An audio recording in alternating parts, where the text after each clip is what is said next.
You are an octopus as a freelancer. You're juggling a lot of things, a whole lot of clients, a whole lot of projects, a whole lot of tasks. Your hands are everywhere. And if you don't have good systems in place as you sign more and more clients as a freelancer, pure, unadulterated, blood-curdling chaos will ensue.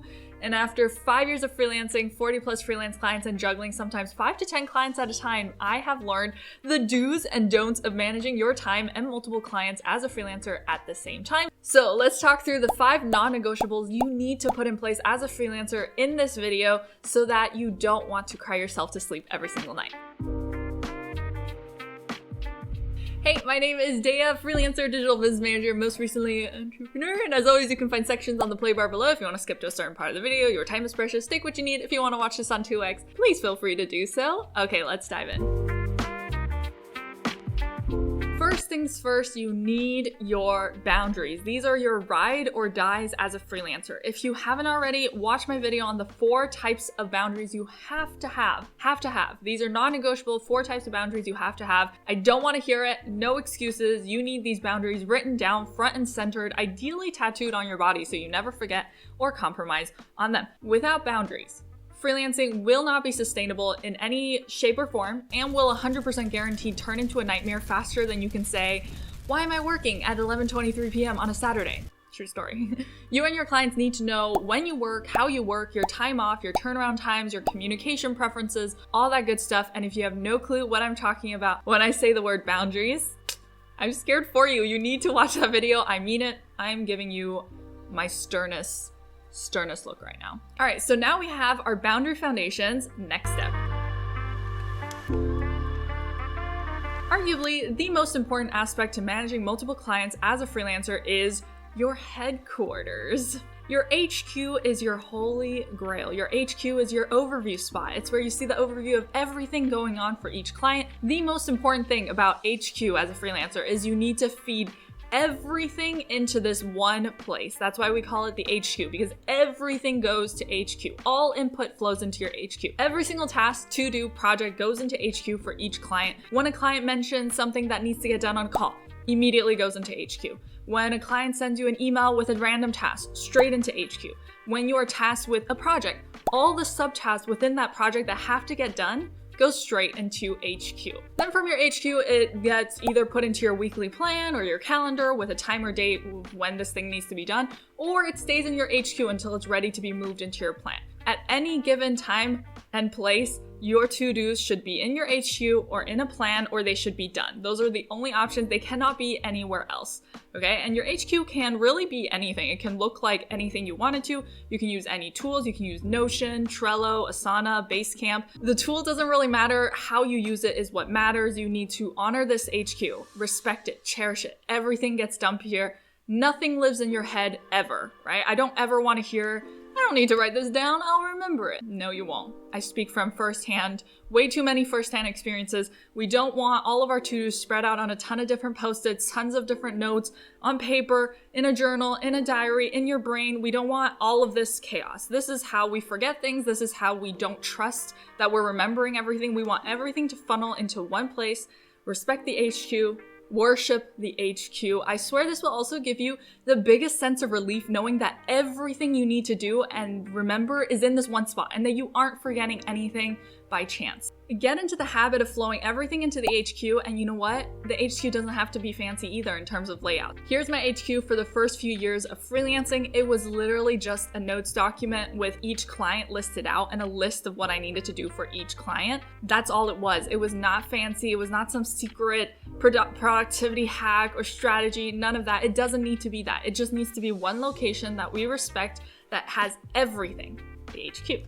And essentially what I did was I duplicated my HQ every single week. I ticked the to-dos off every week, and then I carried everything not ticked off into the next week. If you haven't watched my video about weekly planning for freelancers using Notion as well, I have an HQ in that free Notion template that I include in that video, and you can use that to plan your weeks as well. So that's another option. Or of course, you can build your own if you so wish to.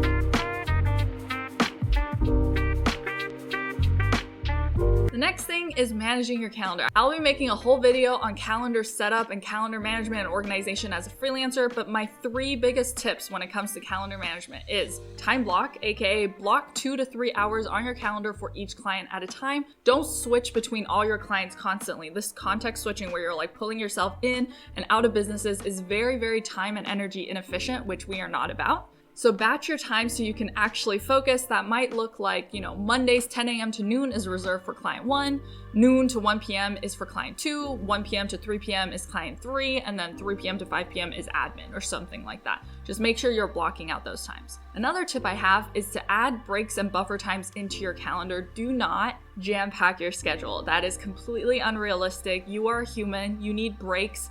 Pad your calendar so you have a bit of buffer time as well in case things take longer than anticipated, right? Sometimes they just do. And if they don't, then you'll have a bit of extra free time and feel really great about yourself because you got things done ahead of time. So that's a win-win. The next tip is to set reminders. If you have important, time-sensitive, or urgent things, create reminders and add deadlines into your calendar to make sure you have an additional layer of safety so nothing truly falls through the cracks. If a client has a launch email that needs to go out at 9 a.m. tomorrow, I would make myself a calendar task or reminder to do it the day before and a reminder at 8 a.m. to double check it again tomorrow. Done. Easy. Now it's out of my brain. Really a big part of my planning and organization philosophy is I don't want anything to live in my brain because when it lives in my brain, it takes up a lot of mental real estate and I have to remember it and keep track of it. And I'm always like, don't forget those 3 things you have to do. Don't forget those 3 things. It doesn't need to be there, right? It doesn't need to be in your mind. We want it to all flow into one place so that we can get that good overview and know and trust this place to have everything we need to remember. One essential thing for your HQ is it has to be actionable one way or another. We don't just want this to be a list where things go to die and never be seen again. We want to make sure that in some way we are assigning due dates to them, we're making them actionable, we're putting them on our calendar, transferring them onto our calendar, something to ensure that these things are actually going to be ticked off and completed. So whether that looks like your HQ is in something like Asana, Trello, Basecamp, where you can assign due dates and tick things off like a pretty standard project management tool, or in your notes document, you ensure that you have little circles to tick things off and you can assign due dates to every single task. Whatever it is, just make sure that your HQ has some way, shape, or form to make all of these tasks actionable and ensure that there is a time and date context to them so that things are actually being moved through the pipeline and not just sitting on this list for the end time.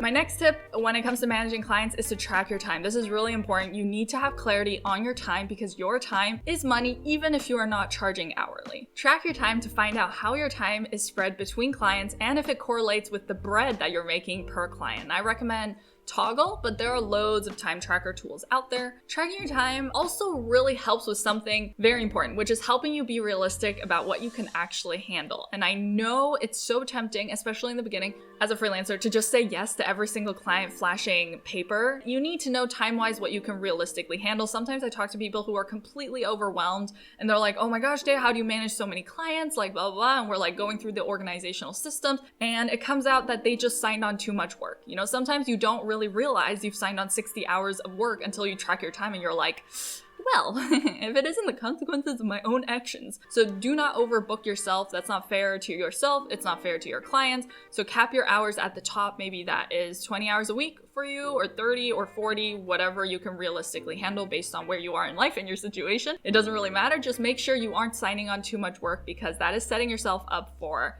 freelancing, not just failure, but disaster. So track your time, figure out where your time is going so that you have clarity on that and then you can make adjustments according to if a client's taking up too much time and they're not paying you what makes sense for your time allocation, then you can adjust that, raise rates, stuff like that. If you have too much work, maybe you drop the client that's lowest on your priority list.